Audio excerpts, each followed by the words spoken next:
안녕하세요. 놀자입니다. 이번 주 여러분들은 어떠셨나요? 저는 조금 마음에 상처받는 말을 한마디 들었어요. 제가 난생 처음으로 머리에 파마를 해봤거든요. 근데 저하고 친하신 어떤 분이, 헤어스타일이 석가모니 스타일이라고 해서, 상처를 받았습니다. 마음 먹고 한번 파마를 해봤는데, 곱슬이 저한테 어울리지 않는가 봅니다. 하지만 조금 지나면 펴진다고 하니까 그걸 위로로 삼겠습니다. 오늘은 그 파이어족에 대해서 얘기해 볼게요. 젊은 분들이 너무 파이어를 추구하고 있고 유행하고 있는데 이 파이어에 대해서 조금 냉정하게 한번 생각해 보고 어떤 의미가 있을지 파이어에 대한 정확한 의미를 한번 되새겨 볼 수 있었으면 좋겠다는 생각이 들어서 이 얘기를 하겠습니다. 파이어족은 이 파이어가 아닙니다. 불을 끈다는 파이어가 아니고요. 그 Financial Independence Retire Early. 그러니까 재정적으로 독립하고 빨리 은퇴한다라는 뜻이거든요. 재정적으로 독립한다. 그러면은 남의 도움을 받지 않고 내 스스로 살아간다는 뜻인데 그건 또 얼마만큼 있어야 되는가? 이게 좀 퀘스천이고요. 그 다음에 남보다 일찍 early retire early니까 빨리 은퇴한다. 이거는 또 어느 기준으로 해야 되는지 한번 생각을 해볼게요. 어제 뉴스를 봤던가 제가 그랬어요. 우리나라 노인 인구가 55세 이상이 1600약 50만 명입니다.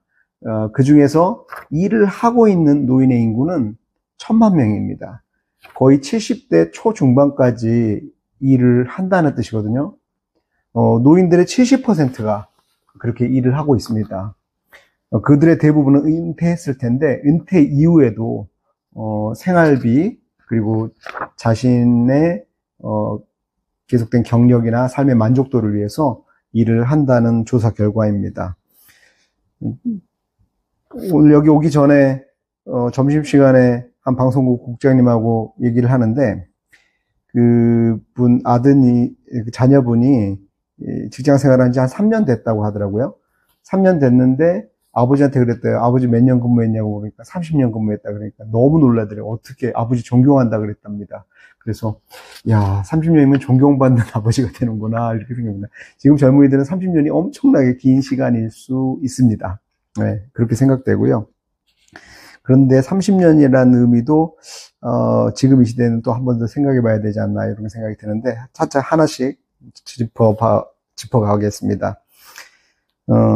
일단은 얼마 정도 필요한 것이 좋은가라고 했는데 이거는 인베스토피아라는 그 출판사의 그 경제 잡지 쪽에서 조사하기를 2023년도 기준으로 자기 생활비의 25%라고 합니다.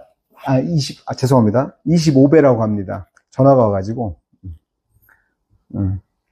그래서, 계산을 해보면, 예를 들어서 생활비가 난 5천만 원이 필요해, 1년에. 그러면 50을 꼽으면 한 12억 5천만 원 정도 되죠. 근데 이거는 남을 도와줄 수 있거나 누구랑 함께 하는 게 아니라 자기가 독립하는 최소의 숫자인 거죠. 유튜브 보니까 8억 채우고 퇴사하는 파이어족 김대리라고 쇼츠가 뜨더라고요.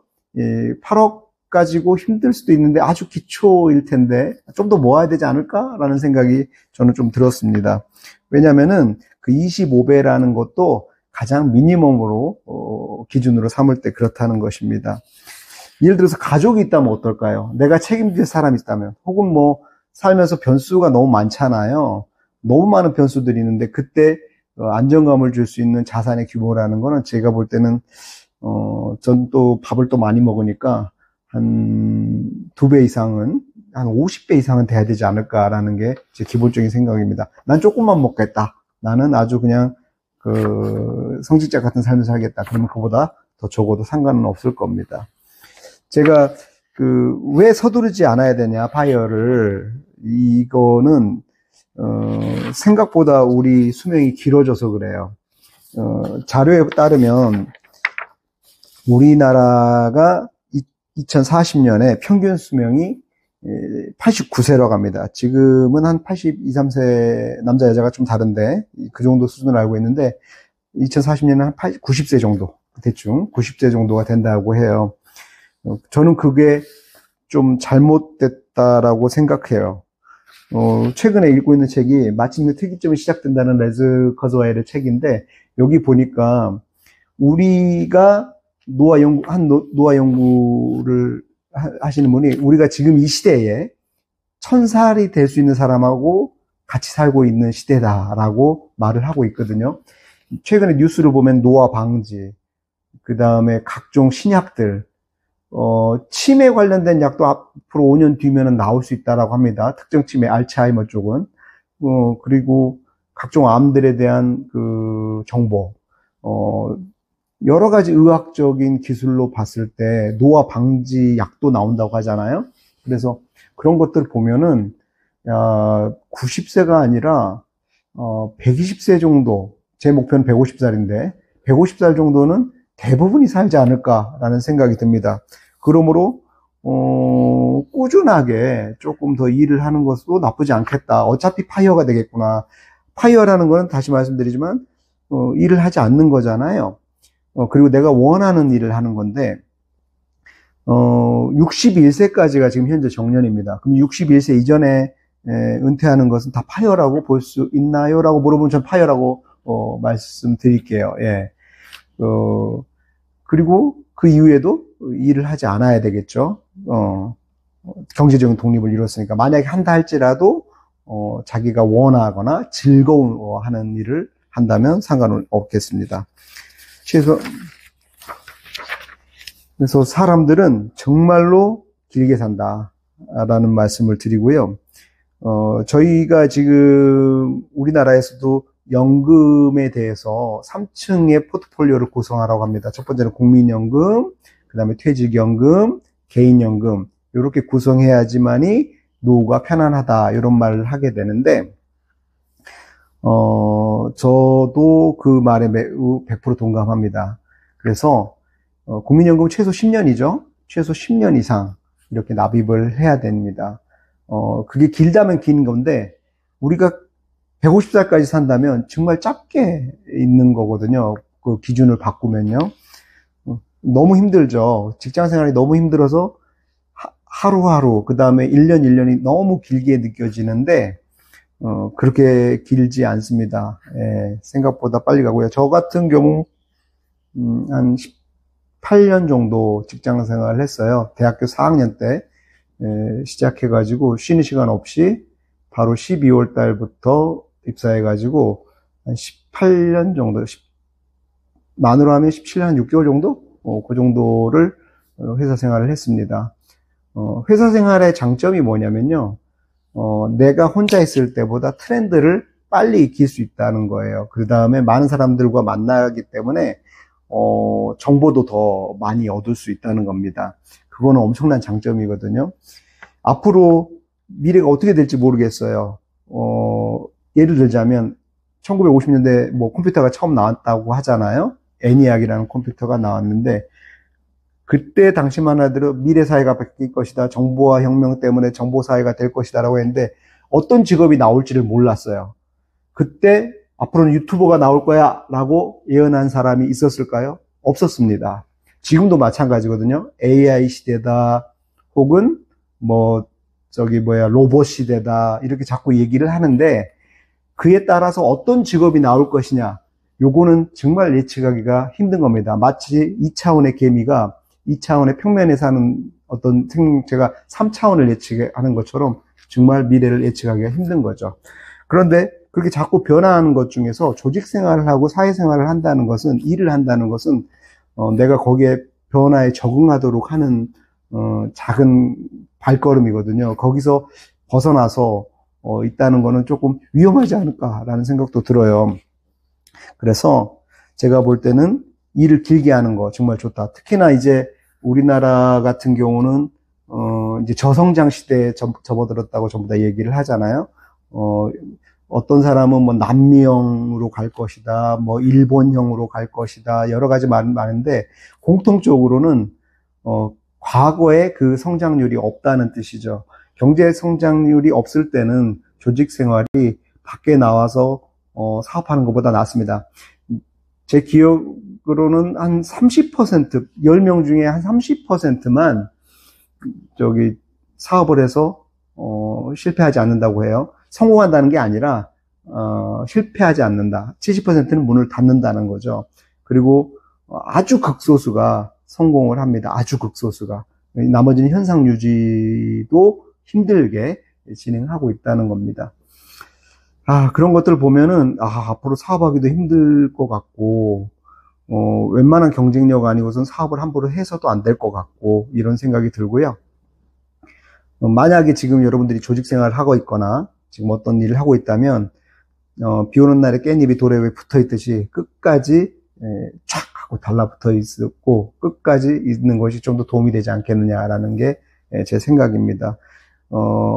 우리에게 시간이 많아요. 어차피 뒤로 갈수록 더욱더 많은 레저 타임이 주어집니다.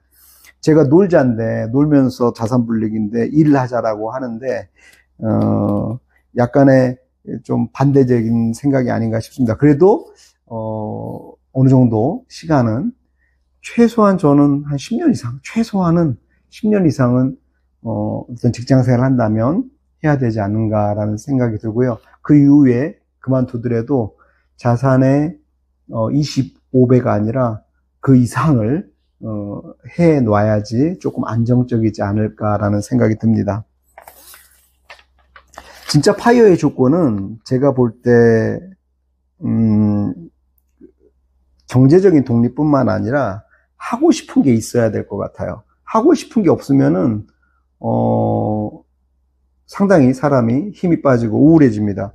내가 하고 싶은 게 정말 강렬하게 있어야지 됩니다. 단지 내가 회사 나가기 싫어서 혹은 내가 지금 현재 일을 만족하지 못해서 그 이유뿐만 아니라 그걸 넘어서는 나는 이런 걸 하고 싶어 라는 게 있어야지만이 조금 더 내가 가고자 하는 삶의 목표성에 가까워질 수 있어요. 만약에 하고 싶은 게 없이 그냥 경제적 독립을 위해서 현실을 그냥 벗어나고 싶다. 이거는 약간 도피가 아닌가라는 생각이 들고요. 그래서 좀 내가 하고 싶은 거를 먼저 정리해보고 취미생활로 해보거나 아니면은 뭐 파트타임으로 해보거나 이렇게 해보는 것도 상당한 도움이 될 것 같습니다. 자기가 하고 싶은 일을 찾는 것, 이거 정말 중요한 것입니다. 그게 제가 볼 때는 파이어족의 진정한 조건이 아닌가라는 생각이 듭니다. 파이어 하니까 너무 좀 극단적인 생각이 들어요. 어떤 사람은 진짜 한 달에 10만 원만 쓰고 다 저축한다. 왜? 파이어를 하기 위해서다라고 이렇게 말을 하는데 실질적으로 파이어족이 유행하고 있었고 유행 중이고 과거에도 유행이었습니다. 그런데 통계에 따르면 그 유행과 반대로 실제로 직장에서 그만두는 비율은 생각보다 낮다고 합니다. 그에 대한 자료는 아까 앞서 언급한 인베스토피아 제가 링크를 걸어 드릴게요. 그쪽을 통해서 보면 될 것 같습니다. 그런데 우리는 원하죠. 그러한 시간이 65세가 아니고 55세가 아니고 좀 더 빨리 오기를 원한다라는 게 솔직히 저희들의 목표이잖아요. 그래서 그러한 목표를 달성하기 위해서 여러분들은 지금 이 채널을 설정하는 것이고 그런 거라고 생각합니다. 하지만 여러분들 제가 드리는 메시지는 생각보다 많은 돈이 필요할 수도 있다. 그리고 함부로 파이어를 선언해서는 안 된다라는 거 말씀드리고요. 다음에는 인생을 바꿀 만한 주식 한 몇 개를 제가 선정해서 방송으로 해드리도록 하겠습니다. 저는 이제 파이어족이란 말이 좀 사라졌으면 좋겠어요. 좀 약간 극단적인 느낌도 들고 또 좀 사람들을 선동하는 그런 느낌이 들어서 펑크족이 새로 생겼으면 좋겠습니다. 약간 펑크한 리듬에 맞춰서 일하는 자기 즐거움과 일을 같이 추구하는 자기가 하고 싶은 일을 하는 그런 펑크족이 진짜 우리가 장수 시대에 AI 시대에 필요한 문화가 아닌가라는 생각이 듭니다. 오늘 그냥 어떤 분들 만나서 떠오르는 것들을 뭐 한 30분 만에 정리해가지고 유튜브 촬영하게 됐습니다. 다음에는 조금 더 재밌고 또 현실적으로 어떤 것들을 모아가야지 우리가 그 시간을 펑크족이 빨리 될 수 있는지 그러한 주식이나 종목들을 제가 한번 생각한 것들을 한번 여러분들과 공유해 보겠습니다. 이상 마치겠습니다. 감사합니다.